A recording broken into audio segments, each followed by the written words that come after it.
مرۆڤی فاشیل کێیە؟ مرۆڤی دۆڕاو کێیە؟ ئەو کەسەیە کە بەردەوام وێرانە، پەشیمانە، داماوە، قەت بە ئاواتی خۆی ناگا. هەر کەسێک ئاوا کینە لە دڵ بێ وەکو براکانی یوسف، بەردەوام پەشیمان، داما و وێران، قەت بە ئاواتی دڵی خۆشی ناگا. مرۆڤی فاشیل ئەو کەسەیە دەیەوێت کەسێک لە ناو بەرێ بۆ ئەوەی جێی خۆی بکاتەوە. و ئەزانێ ئەگەر فڵان کەس لەم سەر زەویە بمێنێت جێ ئەو نابێتەوە پەنا بەخوا.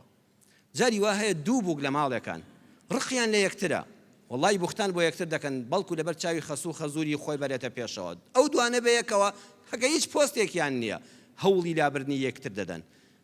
برا هەوڵی لابردنی براکەی دەدا، ئەڵێ فڵان کەس لەم پەرە لەبەر پێشکەوتنی مندا.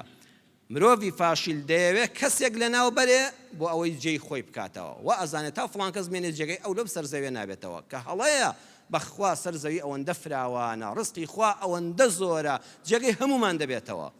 مرۆڤی فاشیل کەسێکە خەڵک ناشرین دەکا بۆ ئەوەی خۆی بە جوانی دەرکەوێت.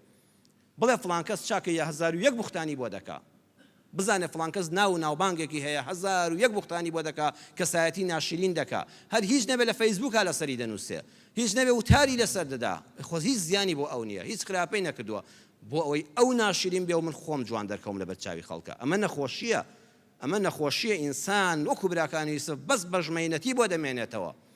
ئەو کەسێک کە کینە لە دڵتایە بەرامبەر بە کەسێک دەرس و عیبرەت لە بەسەرهاتی براکانی یوسف وەرگرە، ئەو کینە لە دڵت دەرکە، دوا ڕۆژ پەشیمان دەبیتەوە.